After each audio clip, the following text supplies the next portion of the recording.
chacune de mes venues en Charente, dans les alentours d'Angoulême, on m'a souvent répété « Va faire un tour au château de la Mercerie, tu verras, ce monument est déroutant par son architecture, mais surtout par son histoire. » Créée au XXe siècle par deux frères aux ambitions hors normes, cette petite folie aurait bien pu finir en ruine si les habitants de la commune ne s'étaient pas investis d'une mission irréalisable sur le papier, sauver leur château pas comme les autres. Franchement, c'est démesuré. Ah, c'est ça, c'est la plus grande façade de château construite au XXe siècle. Les belles histoires humaines ne manquent pas dans cette partie du Poitou-Charentes. La preuve avec le domaine de Bois-Bûcher, une ancienne propriété agricole devenue grâce à un collectionneur visionnaire, un centre de recherche en design et en architecture, un endroit où l'on vient du monde entier pour imaginer un avenir meilleur. Il y a plus en plus beaucoup des étudiants qui s'intéressent pour les alternatives dans l'architecture. Le temps d'un détour, en Charente, j'aimerais bien comprendre pourquoi l'utopie est pour certains un indispensable moteur du changement.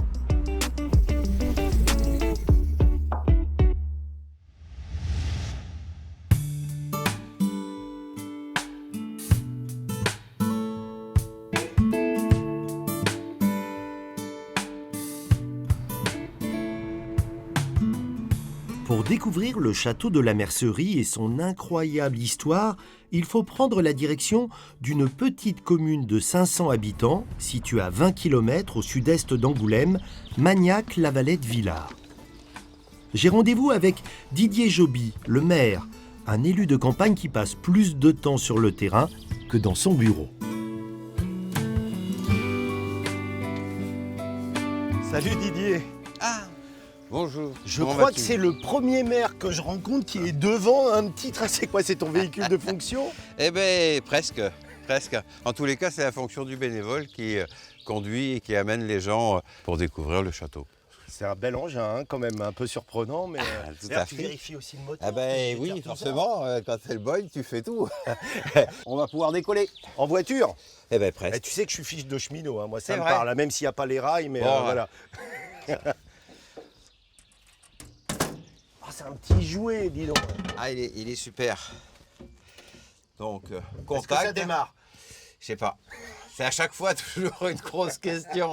On s'interroge. Eh si, ça pète. royal. Oh là. Quelle technique. Allez, Bon, c'est parti. parfait. On s'en lasse pas. Non.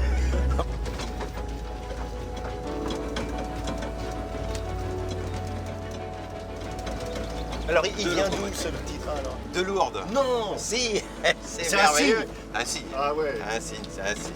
Je commence à apercevoir la silhouette là derrière, mais c'est dingue, c'est quoi ce château? Eh ben, c'est le Petit Versailles charentais. Et une immense façade de 220 mètres de long, 20 mètres de haut. Ah, le château se découvre là, c'est fou. C'est sympa hein, de le découvrir comme ça avec le petit train. Oui, les gens ils adorent. C'est fou. Non mais c'est complètement fou. Oui. Parce que quand même on en a souvent parlé de ce château, C'est mais c'est la génial. première fois que je le vois, hein, moi. C'est génial.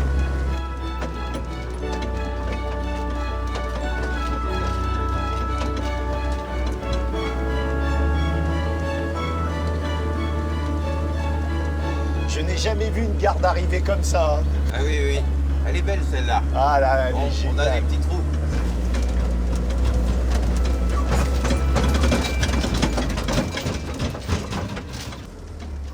Ah, Et voilà. Eh. Ah bah, Oh, quel talent. je résiste pas. Génial.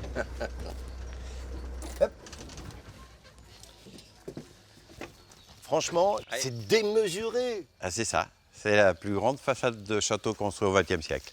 Par deux frères qui avaient l'ambition de faire découvrir la culture dans ce milieu rural. On peut dire que quelque part, c'était un projet utopique pour eux, parce qu'un peu démesuré, un peu fou, Oui. presque irréalisable. Bah, bien sûr, mais je pense que c'est bien d'aller au bout de ses rêves, je trouve.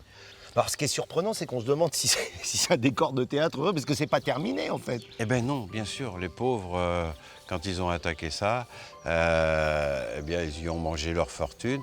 Il le dit, on s'est ruiné à faire notre château, mais ils ont été au bout, quoi.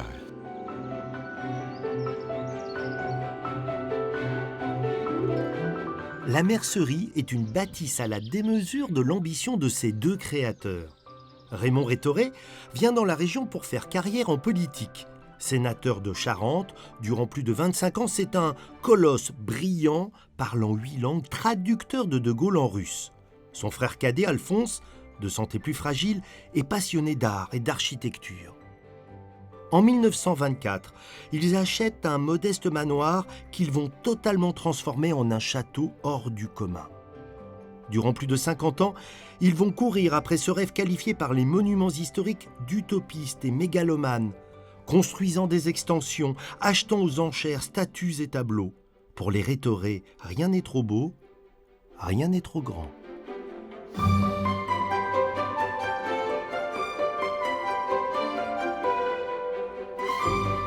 Didier, je suis encore une fois totalement étonné par cette galerie démesurée, elle aussi. Oui, c'est vrai que c'est immense. Alors, quand on fait des travaux, forcément, c'est jamais fini, quoi. Alors, qu'est-ce que c'est que cette galerie? C'est pas la galerie des glaces, hein, mais j'y pense quand même un peu. Oui, c'est la galerie des faïenceries portugaises, les Azuleiros. Ils ont un jour passé une commande au Portugal, dans l'une des plus grandes faïenceries portugaises, à Aleluia, dans le village d'Aleluia, auprès d'un monsieur qui était le pape de la faïencerie portugaise du XXe siècle, qui s'appelle Lima de Oliveira. Et ils ont réalisé toutes ces œuvres, en fait, sur un peintre qu'ils aimaient beaucoup du XVIIIe siècle, qui s'appelle Joseph Vernet. Moi, j'ai jamais vu des azulejos de cette dimension. C'est quand même assez elles sont rare. Hein. énormes. En fait, on a des toiles qui font plus de 6 mètres de haut, hein, des représentations de plus de 6 mètres de haut. Je regarde la tempête derrière, c'est phénoménal. Hein. Le moindre, la vague, le vent. C'est ça. J'imagine que ça coûte une fortune, ça. Ah, c'est complètement démentiel, c'est inestimable. D'ailleurs, c'est l'une des collections privées les plus belles d'Europe. Par panneau, ce serait plusieurs centaines de milliers d'euros. Le château va dépérir, j'imagine, après le décès des deux frères. C'était dans quel état c'est ça. Avant que vous vous relanciez dans cette entreprise folle de restaurer le château? Les deux frères sont morts en 83 et 86. Et donc, le château va se détruire très très vite. Et pendant 20 ans, c'est resté, si tu veux, quasiment à l'abandon, en tous les cas sans travaux. Depuis 11 ans, on a créé 2 associations. Une association qui est reconnue d'intérêt général, où on mobilise des bénévoles tous les mois qui viennent travailler joyeusement. Et alors, en ce moment, par exemple, aujourd'hui, ça travaille? Oui, ça travaille. Et si tu n'as pas le vertige... Non, pas trop. Bon, bah écoute, ça va tomber bien. Je vais t'inviter à aller retrouver Stéphane Dallet, qui est un mec compagnon, qui travaille aujourd'hui à refaire du zinc, parce que tu sais... Ah, donc il est sur le toit? Il est sur le toit. Ah, mais c'est pour ça que tu me demandes si j'ai pas le vertige. C'est pour ça. Allez.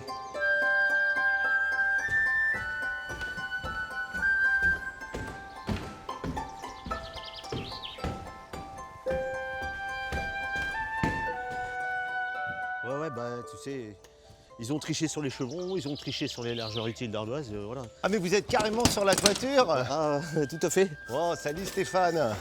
Bonjour. C'est impressionnant. C'est Oui. un peu l'envers du décor, ou du moins l'endroit où les gens travaillent ici. Voilà. Alors explique-moi, qu'est-ce que vous êtes en train de faire? Nous sommes en train de changer de l'ardoise en parcimonie sur le toit. Stéphane, tu as fait partie des premières personnes à intervenir sur ce chantier quand l'association a décidé de refaire vivre Oui. ce château. C'était comment la toiture? Une ruine.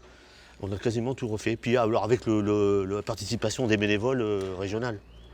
Ah, c'est intéressant ça, parce que finalement, tu as repris une tradition qu'avaient déjà les frères Rétoré lorsqu'ils ont fait construire le château. Hein. Souvent, ils avaient quelques professionnels, mais très peu. Je pense à un tailleur de pierre et un menuisier. Et le reste, c'était les gens de la région qui étaient formatés sur le chantier. C'est-à-dire que l'agriculteur du coin finissait Voilà. charpentier ou tailleur. Tout à fait. Et ce qu'on appelle la bonne école d'ailleurs. Toi, t'en retires quoi de tout cela? Si le monde était comme ça, il y aurait peut-être moins de problèmes sur Terre. Eh, bon, allez, je vous laisse continuer à travailler, puis moi j'admire. Et après, je vais aller faire un petit tour ailleurs.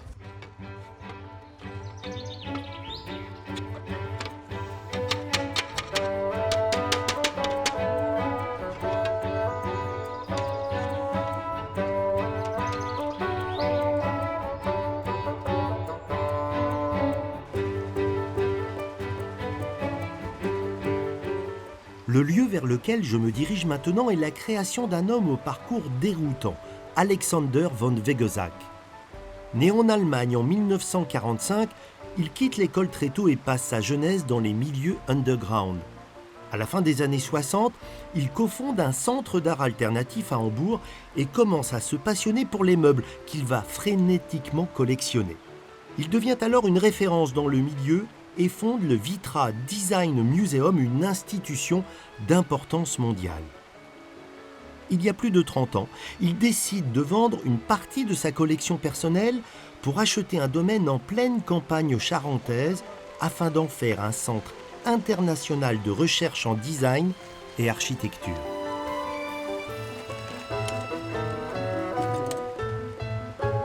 Bonjour Alexander. Ah, bonjour Eric. Quel bel endroit. J'ai vu marqué Moulin, c'est un vieux monument ici. Oui, dans le XVIIIe siècle. Alors je vois tout de suite une terrasse, mais il y a des jolis sièges. C'est Ron Arat, le grand designer israélien anglais. Bon, j'ai hâte de faire la découverte du domaine. Tu me fais faire un petit tour du propriétaire? Ok. Allez, Bon, je te suis. Ouais.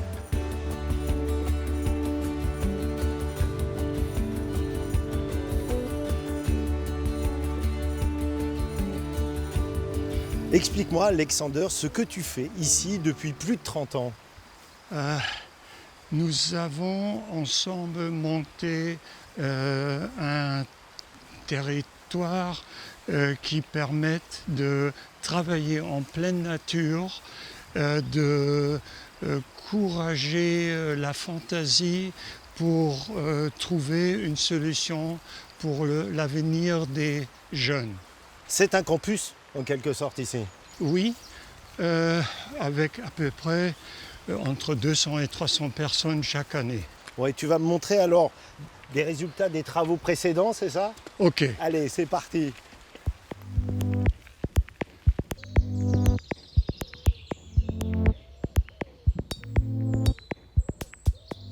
Dans l'immense parc de 150 hectares autour du château du 19e siècle, les plus grands architectes de la planète ont imaginé au fil des années une exceptionnelle collection d'architecture expérimentale. Là, des constructions en bambou aussi résistants que l'acier. Ici, une maison montée avec des briques révolutionnaires, fabriquées en sable et en résine, réutilisables comme des Legos. Qui sont les créateurs là, de ces maisons? C'est Shigeru Ban, C'est quelqu'un de réputé dans le milieu. du Japon évidemment, mais il a commencé avec des abris après les catastrophes des tremblements de terre. Il a commencé à trouver des solutions. Ça, c'est une solution très très bon marché parce qu'ils prennent les tuyaux en carton. C'est de la récupération en fait. C'est l'industrie pour les grands tapis industriels. Ok, je vois ce qu'il y a au Oui. milieu quand on a enlevé le Exactement, ça veut dire tapis. Et c'est plutôt que de le acheté. jeter, on peut faire une maison avec. Exactement. C'est génial comme idée. Et tu peux faire ça assez haut et très longue. Donc de la récupération et peu cher, Ouais. c'est une façon d'imaginer l'architecture de demain intelligente. Évidemment, et c'est là depuis 22 ans. Et ça tient. Oui, ça tient. Il y a quelques années, Alexander a demandé à des étudiants de prestigieuses écoles américaines et allemandes de concevoir un prototype d'habitation autonome en énergie. Le résultat est surprenant. Voici la Textile House, dont les parois sont en textile. Franchement, quel lieu incroyable. Moi, je rentre, j'ai tout de suite envie d'habiter ici. Ah La oui, forme oui. est surprenante. D'habitude, on voit des maisons carrées. Et là, on comprend Oui. qu'il y a une autre recherche. Hein. Non, c'est comme une tente avec une bâche. C'est très pratique, c'est très épais, l'isolation de la toiture. Il y a les panneaux solaires intégrés dans le tissu. Ça veut dire même l'eau est chauffée sur la terrasse avec ce système. Et la maison produit à peu près 3 fois plus d'électricité qu'elle a besoin. C'est très réaliste, ce n'est pas une rêve. Les étudiants, et ça c'était la condition pour tous les bâtiments, que ça fonctionne.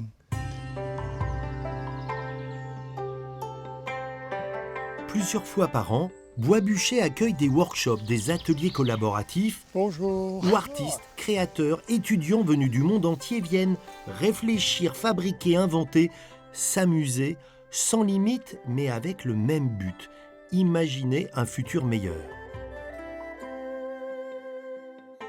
Un rêve utopiste, assumé et partagé, ce n'est d'ailleurs pas un détail si les repas sont toujours pris en commun.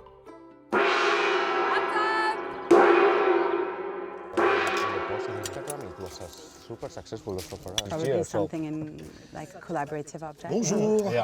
Je peux m'asseoir à votre table? Bien sûr. Avec plaisir. Bonjour. Alors je suis Eric et vous êtes qui et vous faites quoi? Je suis très curieux. Oh là là, bueno, je suis Pablo, Ouais. je travaille ici à Bois-Bûcher. Je suis en charge de la communication et un petit peu la coordination des programmes des ateliers.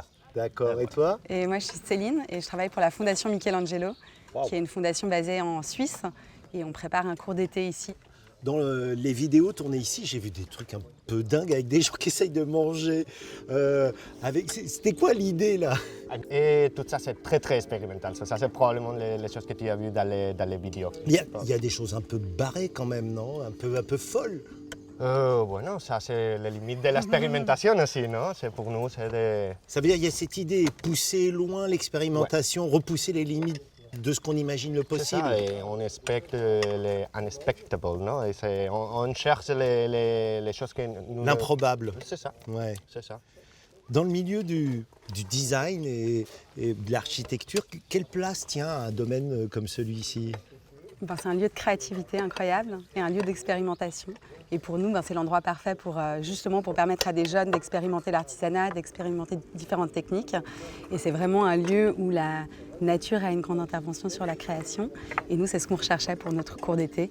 On cherchait un lieu qui puisse inspirer les jeunes, un lieu où ils puissent échanger et ils puissent vivre en communauté pendant une dizaine de jours. Donc ça, c'est l'endroit parfait vraiment. Ça rassemble tout ce qu'on recherchait.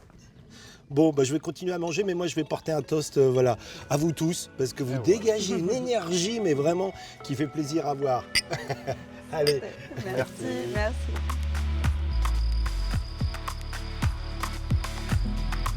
Je repars d'ici avec plein d'enthousiasme en me disant qu'imaginer des constructions plus respectueuses de l'environnement, peu coûteuses, n'est pas une utopie. Alors c'est vrai qu'assez souvent, le terme utopie est utilisé de façon péjorative pour parler d'un projet qui ne tient pas compte des réalités. Mais moi, je fais partie de ceux qui pensent qu'une utopie ne parle pas d'idées irréalisables, mais d'idées qui n'ont pas encore été réalisées. Et pour atteindre cet objectif, j'en suis convaincu, il faut la force du collectif.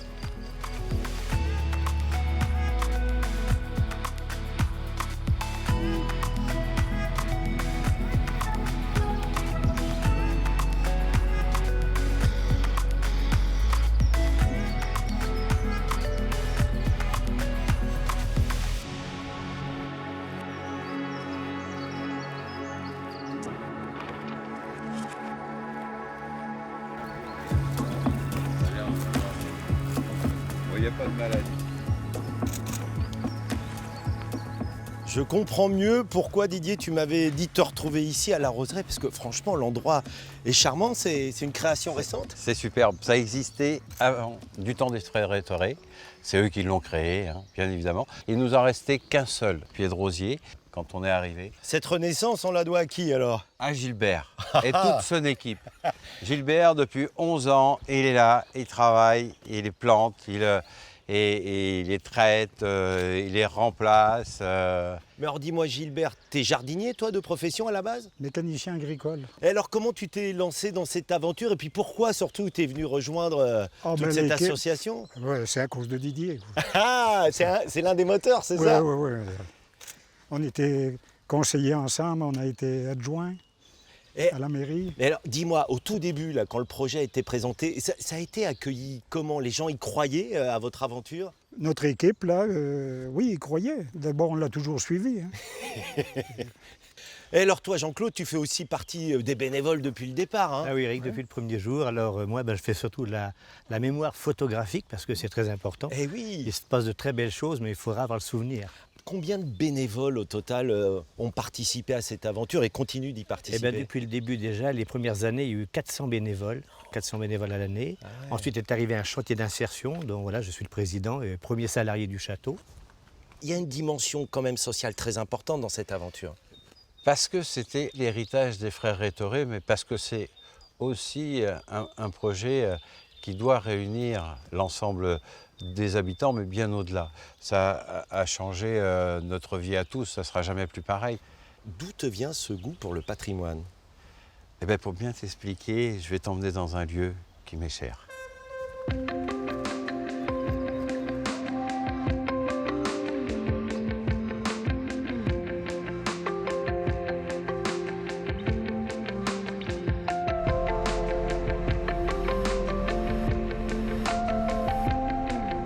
Moi, en fait, j'aurais bien aimé être derrière. J'aurais préféré être derrière quelqu'un que pouvoir l'accompagner, C'est quoi, je te crois pas solutionner tous ses problèmes. Je te crois pas. Eh bien, je te promets, pourtant, si. Mais t'es un leader, ça Ça sent. s'est jamais passé dans la vie comme Mais ça. oui, moi. mais parce que t'es un leader, t'as ça dans l'âme. Ça s'est jamais passé. Mais pourtant, j'aurais adoré être derrière quelqu'un de... Tu sais quoi, tu te seras empêté. Je pense. Je pense que t'es Peut-être. quelqu'un qui veut imaginer des choses un peu folles et les réaliser.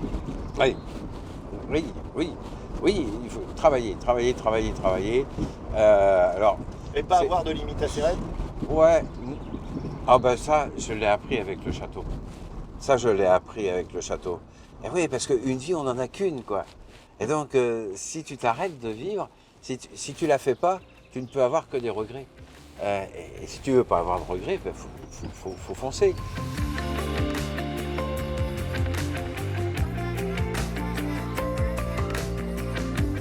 La fontaine de Villars, c'est pas grand-chose à voir avec la mercerie, mais c'est quand même le patrimoine.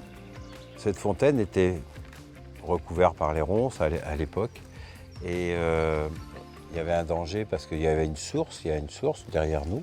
Et donc j'ai proposé à l'époque au conseil municipal de réhabiliter cette fontaine. Les gens du village venaient se laver ici, laver leur linge, se baigner. Et donc c'était sympathique, les animaux, on venait faire boire les animaux du village.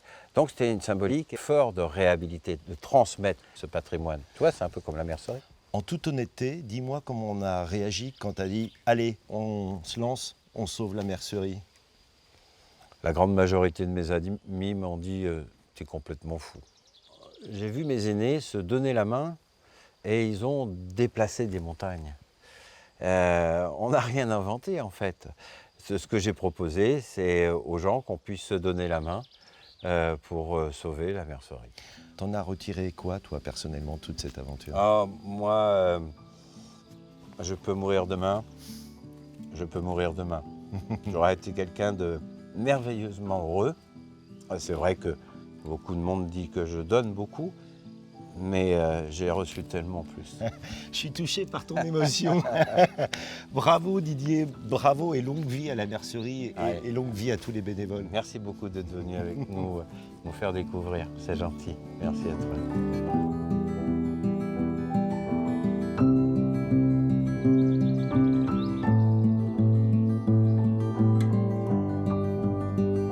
Pour terminer cette surprenante balade dans la campagne charentaise, je voulais vous emmener ici, à Aubeterre-sur-Dronne, un magnifique petit village médiéval avec des ruelles pleines de charme.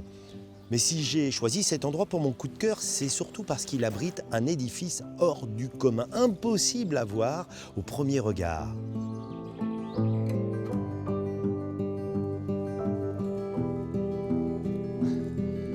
Il faut véritablement pénétrer dans la falaise calcaire pour découvrir l'église monolithe Saint-Jean d'Aubeterre creusée au XIIe siècle. 17 mètres de long, 16 mètres de large, 23 mètres de haut. C'est le plus vaste édifice troglodytique en Europe. Et ce qui est incroyable, c'est que pour créer cette église, il a fallu extraire le calcaire, 9000 m3 pour laisser place à ce que l'on peut aujourd'hui admirer. Les travaux n'ont duré que 20 ans sur instruction du seigneur du château, juste au-dessus, Pierre Ier de Castillon, de retour de croisade. Il fallait de la hardiesse pour se lancer dans une telle entreprise, certains même diraient de la folie. C'est en tout cas une belle démonstration que le proverbe dit vrai. L'utopie, ça fond à la cuisson, c'est pourquoi il est important d'en mettre énormément dès le départ.